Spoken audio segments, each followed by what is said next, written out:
Hello guys, how you guys doing? Okay, so welcome to another edition of microbiology.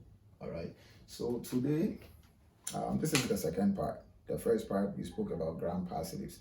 So this lecture is on gram positives. We had two parts for gram positives. We had the first part. This will be the second part to cover the rest of the stuff.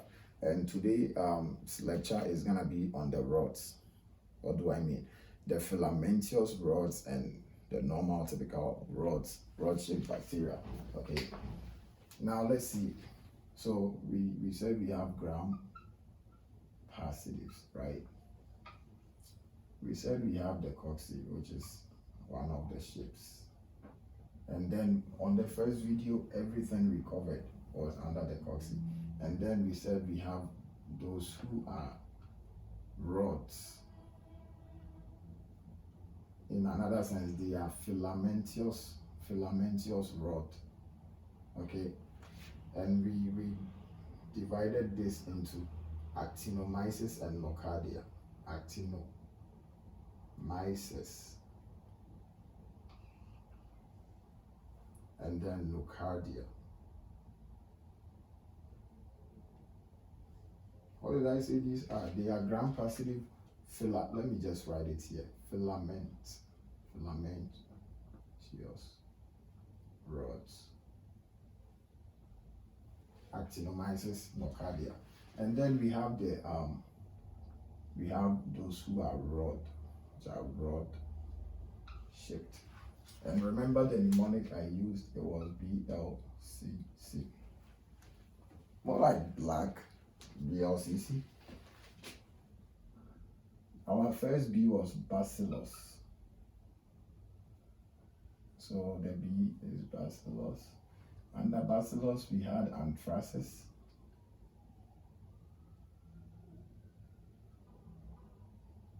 And then we had cereus, which is under bacillus. And then the L, we said it was listeria.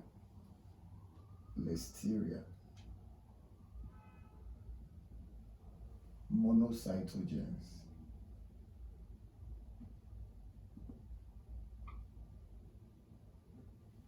And then we had our first C, which is diphtheria, Corynebacterium.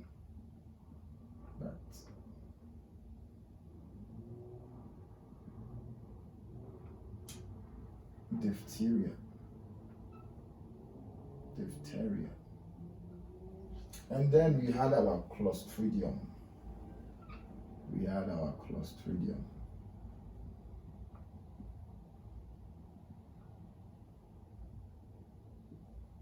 Okay. So under clostridium, we have tetani, which causes tetanus, right? We had botulinism.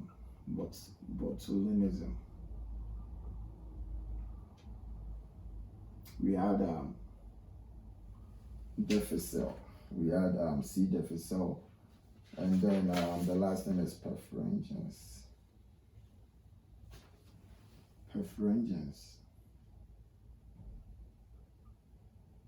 And then C. difficile. Now let's talk about each of these organisms separately. Remember, we are here to talk about the higher points. We're not going to go into crazy details. So now let's start with the filamentous rods. We've already covered this. So for this part, we covered this and we said we have the catalase positive versus catalase negative, right? Cat negative. And then under cat positive, we had coagulase positive.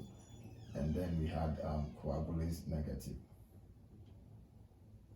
Under coagulase positive, we had the staph aureus. Under coagulase negative, we had staph epidermis, which was novobiosine sensitive. And then we have staph saprophyticus, which was novobiosine negative. Under the catalase, we had alpha hemolysis, we had beta hemolysis. Alpha hemolysis was partial hemolysis. Beta was complete. Wait, let me make sure it's right. Yeah, beta hemolysis was complete hemolysis. And then we had gamma. Under alpha hemolysis, we had Streptococcus pneumonia, and then we had Streptococcus viridans. Remember, this is just quick recap, okay? So under the B, we had group A strep, we had group B strep, and then for the gamma, we had Enterococcus. We went into detail in the first part, in the first video, so you can go back and go over these things. I just want to recap quickly. Now we're talking about actinomyces and nocardia.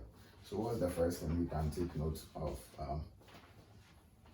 I think about snap. That's the first thing I think about when I try to distinguish between these two. Snap. So snap, this NS, so this means you're gonna treat nocardia with sulfonamide. And then the actinomyces is for penicillin, which is P. So you would treat actinomyces with penicillin. So what are some of the differences or the high yield points?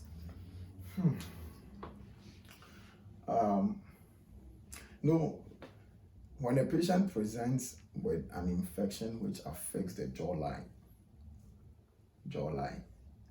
trauma, every bacteria which affects you and there is some form of jaw involved, think about actinomyces, okay? So it affects the jaw. Think about actinomyces. Another thing is, as you are thinking about the jaw, you also think about recent dental work. Okay, someone goes to the dentist and then the person has a jaw infection. You think about actinomyces. So recent dental work.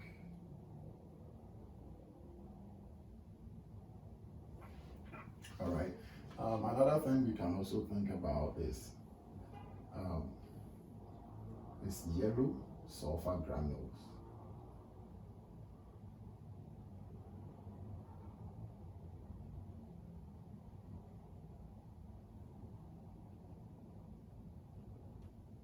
Sinus tracts. Listen, this is all the high yield points you need to know about actinomyces. One, you can treat with SNAP. Actinomyces is penicillin, okay? It affects the jawline, especially after some recent dental work, okay? Think about yellow sulfur granules. Every time you hear yellow sulfur granules, actinomyces right there. You read a clinical vignette or like you read any question and you see a patient who had a recent dental work presenting with some form of jaw pain, and then on histology we find that they have yellow sulfur granules. You think about actinomyces. Sulfonamide. First of all, this is found in the soil, okay? So this is found in the soil. It's found in soil. So it causes like brain abscess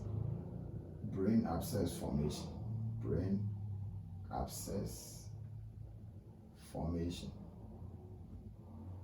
It presents with pneumonia-like symptoms.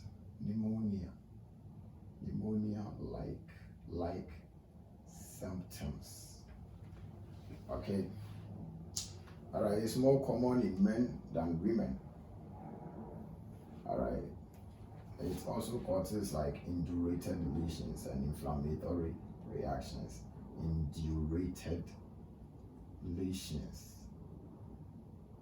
Inflammatory reactions.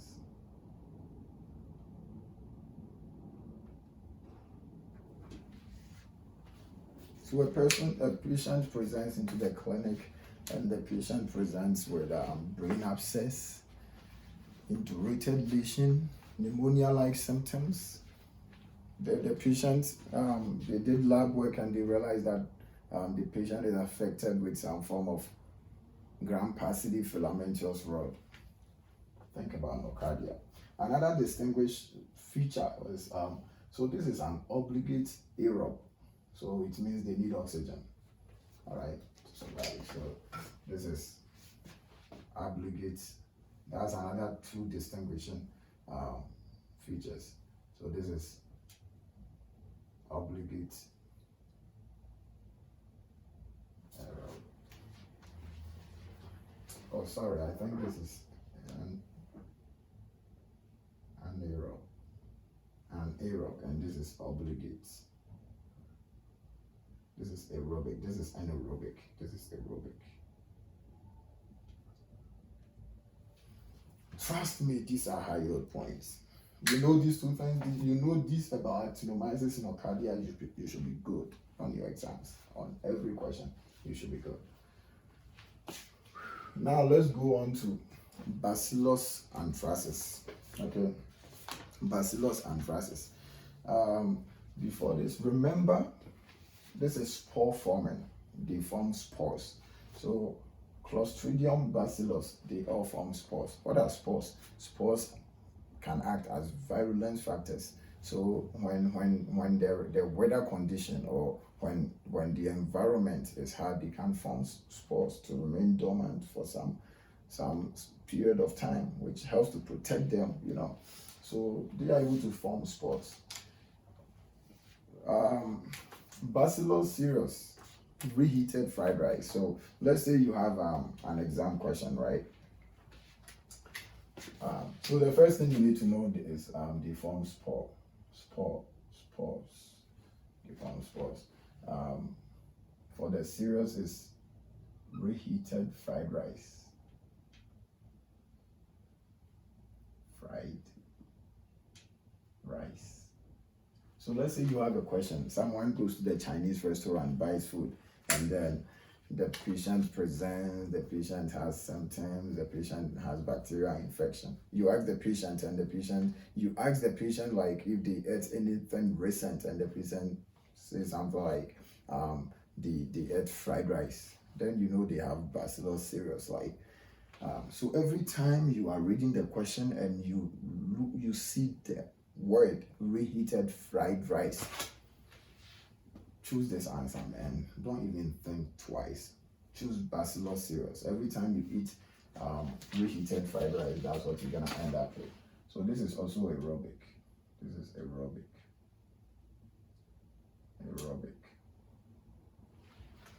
For now, bacillus anthracis. Bacillus anthracis. There are so many high yield points. You know, there are so many high yield points. So now, remember, it's spore forming, right? So when you inhale the spores, you're gonna end up. So it's caused by inhalation of spores.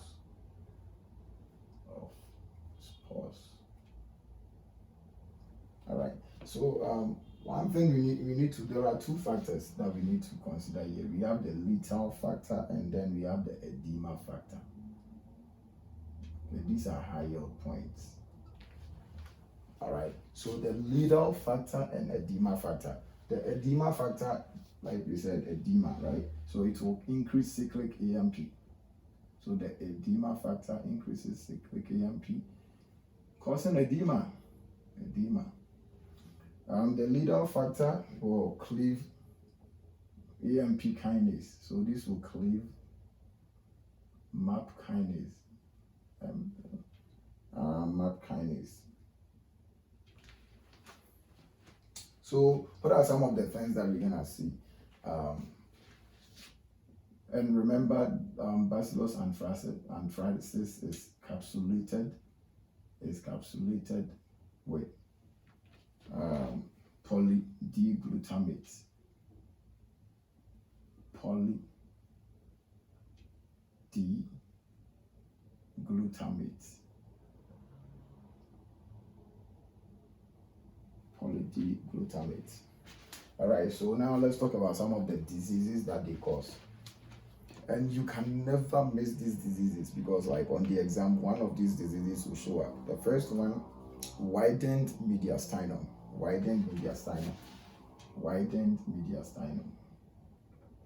The patient will present with a widened mediastinum.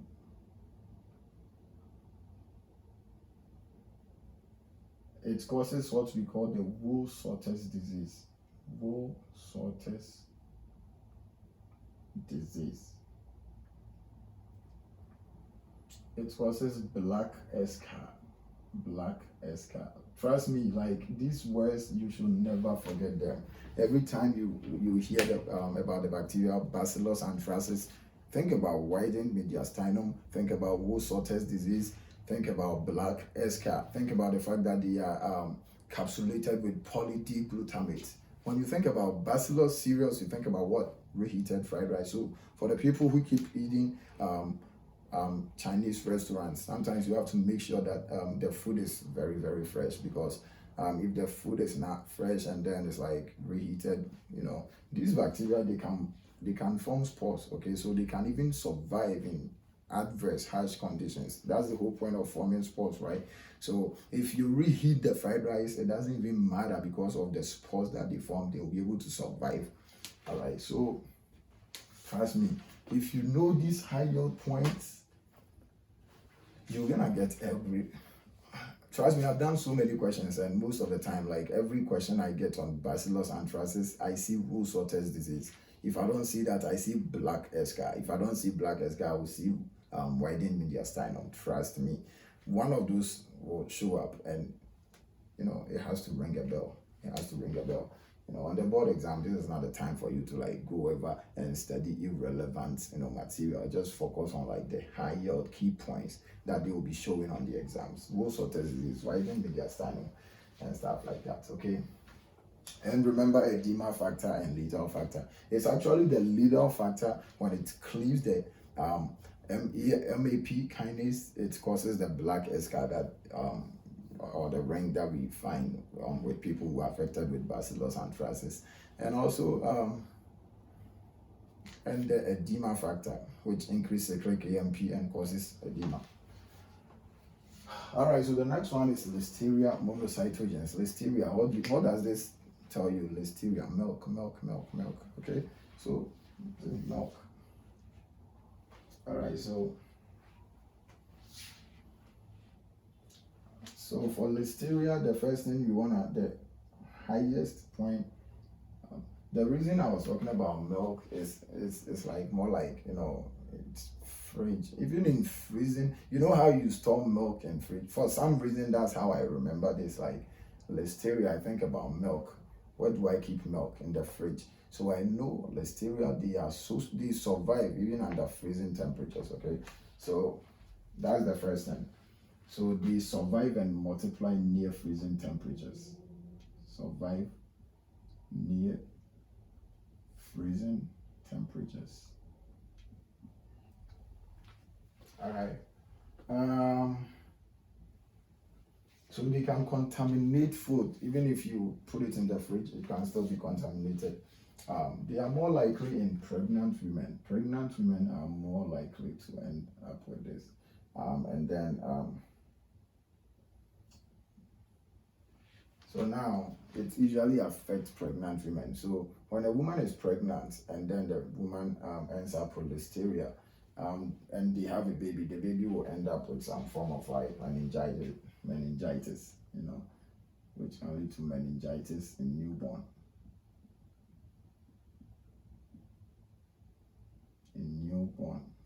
Newborn meningitis.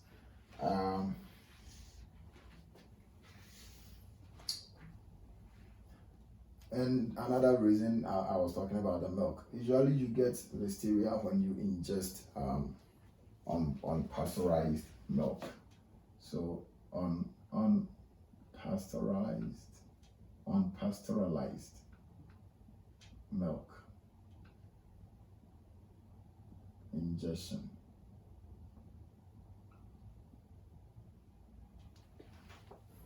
If you want to get a question on Listeria right on the exam, think about milk. Think about someone who goes into the fridge hungry, wake up in the night hungry, goes to the fridge, takes out some milk, drinks it. That's how I picture Listeria, and then it affects pregnant women. I also think about pregnant women because they're gonna be, they have breast milk. So I think about pregnant women. So I don't think I've gotten any question on Listeria wrong, because I think about milk, breast milk, pregnant women, and pregnant women giving newborn babies some form of meningitis, which can also affect adults. You know, think about these things and you'll get every question on listeria, right?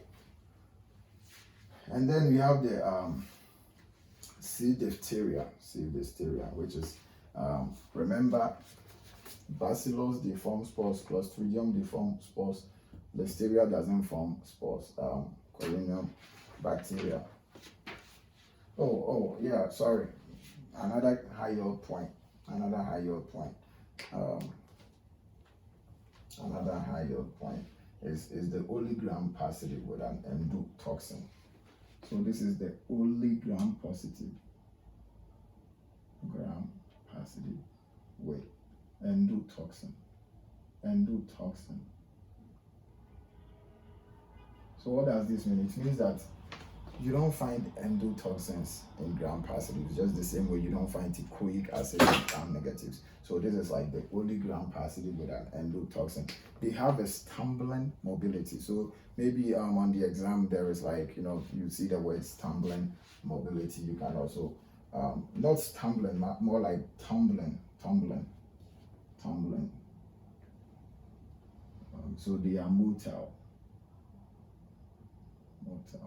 All right, let's go to the first thing so C. diphtheria, they don't form spores, so no spores.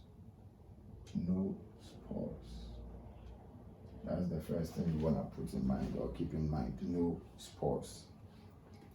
So they are club shaped, they are club shaped.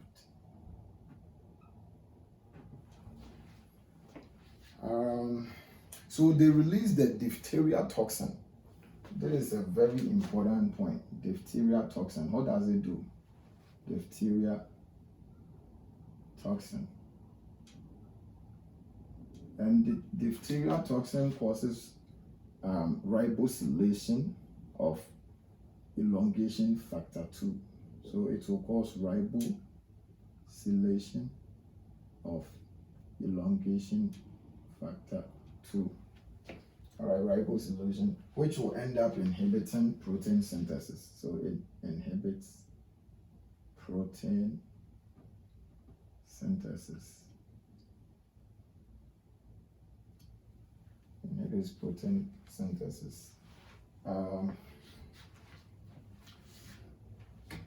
So C. diff. The first thing you want to think about C. diff. Diphtheria toxin inhibits elongation factor 2. On the exam, they can ask you like, what does this diphtheria toxin do? It inhibits protein synthesis by inhibiting elongation factor 2. Okay. Now let's talk about who is more likely to get this? Immigrants are more likely to end up with C. diff. All right. So what are some of the diseases that they cause?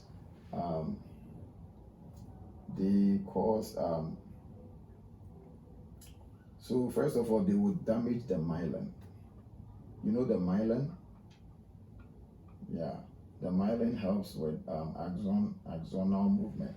So they will damage the myelin and then they will end up causing a neuropathy. Okay, that's the first thing you want to think about, myelin. All right, and this is pretty much easy to control because we have the DTaP vaccine, diphtheria toxin. There is a vaccine for diphtheria toxin, so it's not really a big deal. Just get the vaccine and you should be fine. But that's why, like, most of the time when immigrants like come in, we ask them to get a vaccine for the diphtheria toxin and stuff like that. So yeah, they will damage the myelin and they will end up causing neuropathy. They also cause pseudomembranous exudates. It's found in the oral pharynx. So when a patient comes in the hospital and the patient has C. diff, there is something called the exudate, pseudomembranous exudate, and they'll be found in the pharynx of the patient. I don't have space, so you can write it in your notes, whatever you have, whatever you have, you can write it, that it causes pseudomembranous, exudate on the pharynx. What are some of the things they also cause? They also end up causing myocarditis, like arrhythmia and heart block. So they affect the heart. They affect the heart. It causes a heart block.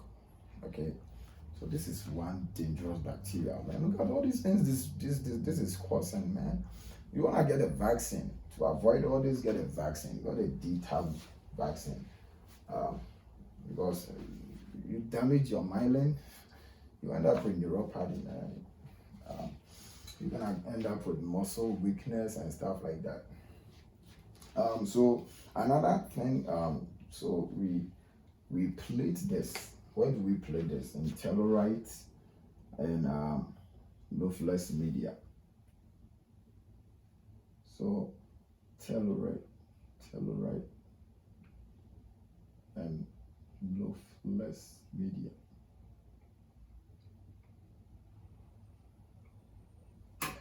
Elex test.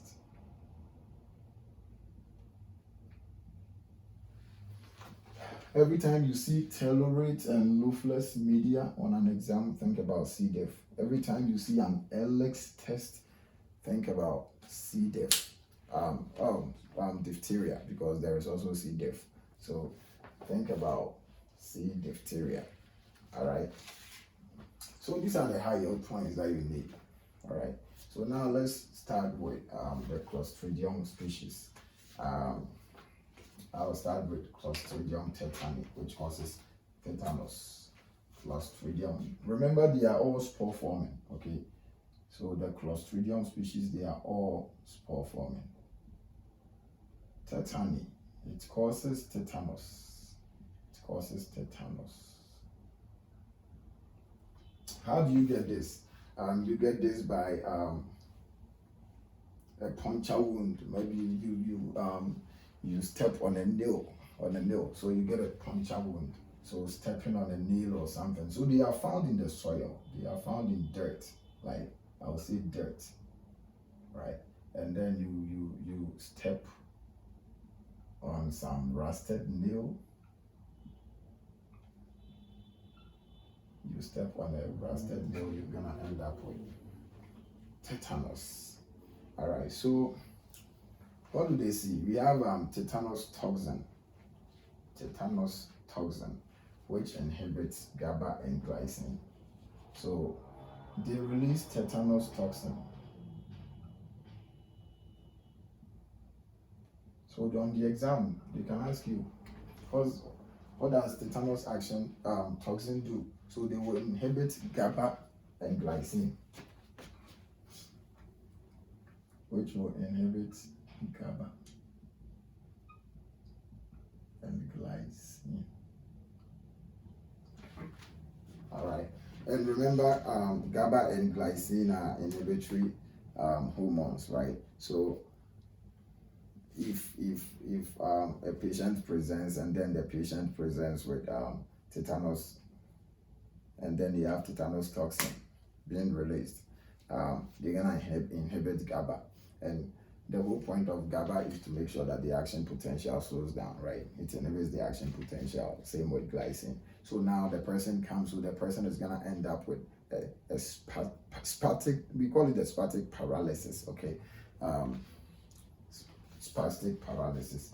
So it will lead to rigidity. The person becomes like really rigid, you know. So every time, like on an exam, you see some form of like locked jaw, you know, like, you know, like, I don't know the right word to put, but it's like spastic paralysis.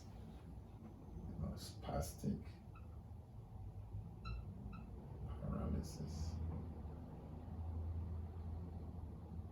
or locked jaw. So tetanus toxin will travel retrograde through action, through motor neurons. That's another thing you can put somewhere in your notes, that the tetanus toxin, they travel and anterograde. They can ask you on an exam, anterograde.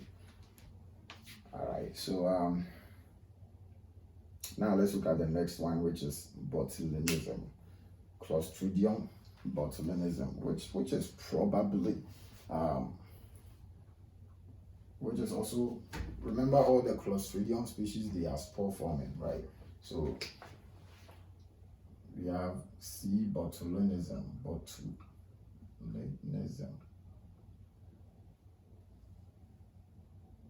are we gonna end up with?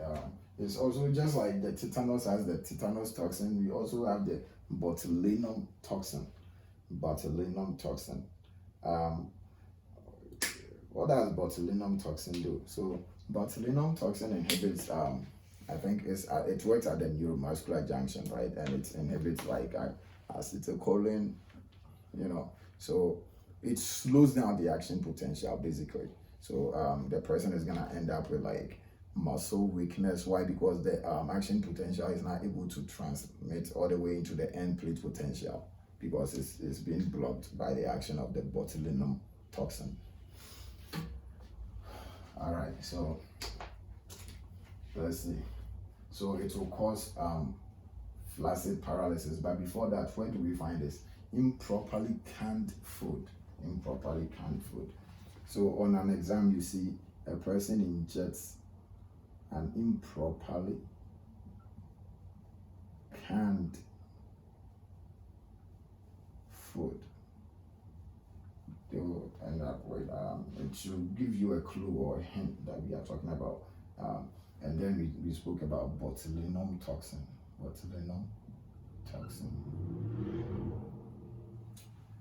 We're gonna end up with flaccid paralysis, right? Muscle weakness and stuff like that. Flaccid paralysis. What are some of the symptoms? You can end up with ptosis.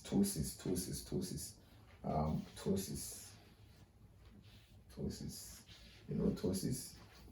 Ptosis is like, and then we have diplopia. So a patient comes into the hospital, the patient presents into the clinic. During your history taking or when you were doing your SOAP notes, the patient claims that he or she ingested an improperly canned food, and he feels like the person feels like ever since they ingested the canned food, they've been having these stomach pains, they are experiencing muscle weakness, they are having double vision, diplopia, they are having double vision. It needs to ring bell that we are talking about the C. botulinism. Okay. It can affect babies.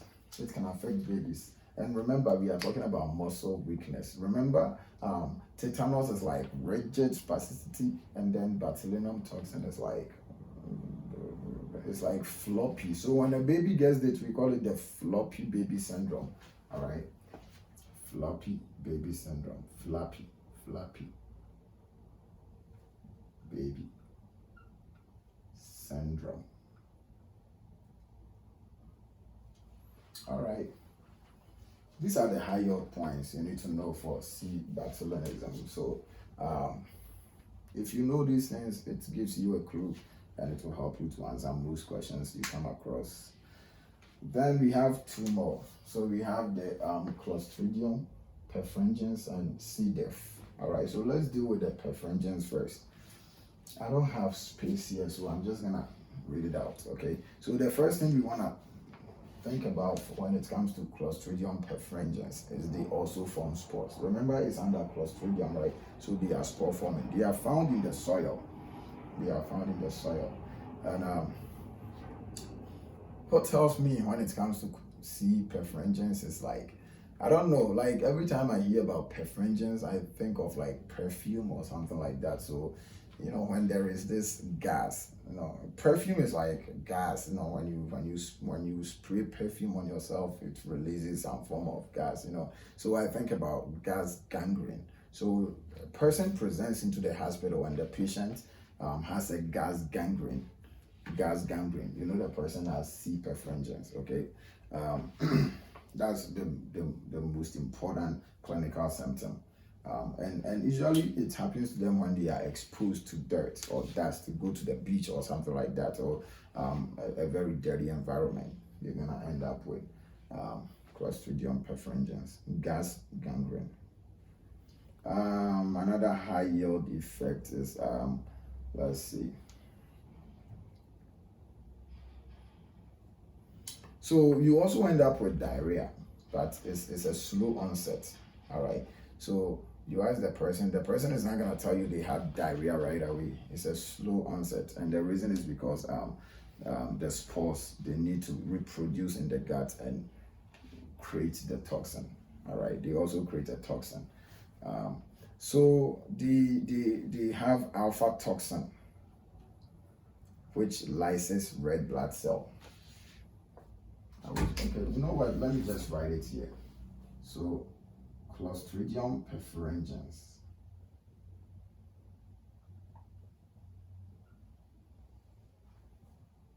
What did we say? Soil or dirt. All right. Another thing we spoke about was gas gangrene. Gas gangrene.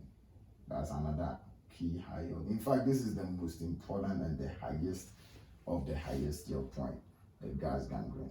And we also have, besides the gas gangrene, we spoke about the alpha toxin, which lyses red blood cells, right? Alpha toxin lyses red blood cells.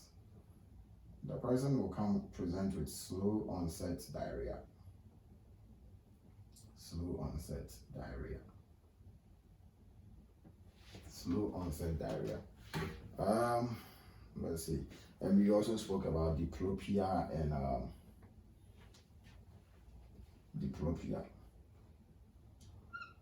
and ptosis. Diplopia, double vision, and then ptosis. Do you know what else we see ptosis in? Horner syndrome. When sympathetic nervous system is affected, Horner syndrome, you also see ptosis. So when you hear about gas gangrene, that is the highest point that you need to remember here. Gas gangrene. Remember C. perfringens. And the last one is C. diff. C. diff. C. diff. This is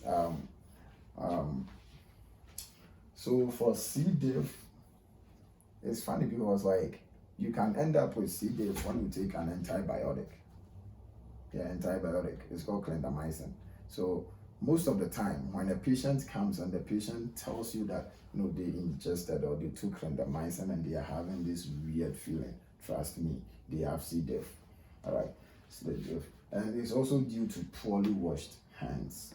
So this is a hospital infection. We call it the nosocomial infection. So it usually happens in the hospital setting. So the person is okay. They go to the hospital, they take clindamycin, and then they have diarrhea. We are talking about C. diff. Okay. All right. So and one thing you always want to think about when you see C. diff is pseudomembranous colitis. Trust me. If you let me put it somewhere. C. diff. C. diff. Think about clindamycin. Clindamycin. Think about pseudomembranous colitis.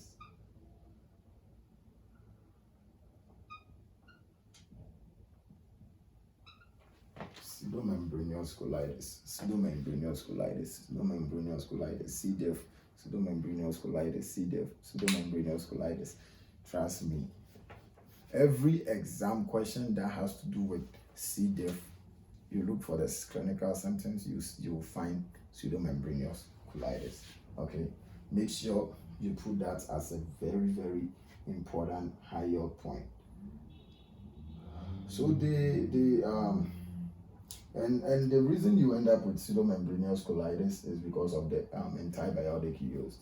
All right. So they also have two forms of toxins. We have exotoxin A, exotoxin B. I'm gonna say it aloud so you can write it. So for the exotoxin A, all right, they will bind to the brush border of the intestine, and then they will cause diarrhea, Wabry diarrhea. So yeah, so exotoxin A binds to the brush border of the intestine. We're talking about C. diff. Exotoxin A binds to the brush border of the intestine, and they will end up causing inflammation, cell death, eventually ending up with Wabry diarrhea. And then we have exotoxin B. So it affects the cytoskeleton integrity. All right, so this one, it causes it infects the integrity of the cytoskeleton. So you end up with necrosis. Okay, necrosis. So those are the two toxins you need to know for C. diff. All right. So yeah, so this brings us to the end of gram-positives. All right. Quick recap. Gram-positives, we said they were fake peptidoglycan layer. They stain blue, purple. They are made up of teichoic acid. And then we spoke about the coxy, catalase positive, catalase negative, coagulase positive, and everything. These are the high yield points you need to know. Now let's review. A patient comes, the patient presents into the hospital, the patient is complaining of pain, and the patient complains that they recently ate some fried rice. What do you think about bacillus cereus? All right. So a patient presents into the hospital. So you are reading a question. You see Wool-Sorter's disease. You see widened mediastinum and all that. What do you think about bacillus anthracis? Now a patient presents, or you are reading a question stem and you see gas gangrene. What do you think about C. perfringens? Now you are reading a question stem and then you see floppy baby syndrome. Floppy baby syndrome. What do you think about botulinum toxin? C. botulinism. Now a patient presents and they have like spastic paralysis and all that. You think about tetanus. What else? A patient presents into the hospital. You do lab work. You see that there is yellow sulfur granules. The person had recent dental work, and the patient has like jawline problems and stuff like that. What do you think about? You think about actinomyces. Okay.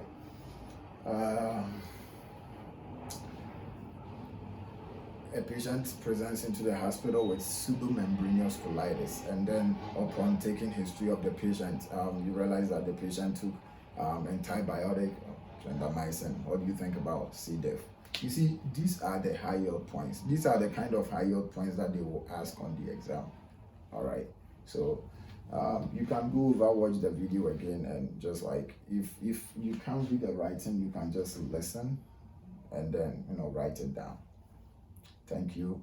I wish you all the best in your exams, and trust me, this brings us to the end of all the gram-positives you need to know on the exam. The next video, we're gonna cover gram-negatives. It's a lot. Gram-negatives is actually a lot. And then after that, we're also gonna cover RNA viruses. We already covered DNA viruses. So far from microbiology, we've covered DNA viruses, we've covered gram-positive bacteria. So our next will be on gram-negative. We also talk about RNA viruses. Thank you, and see you on the next video. Take care. Bye-bye.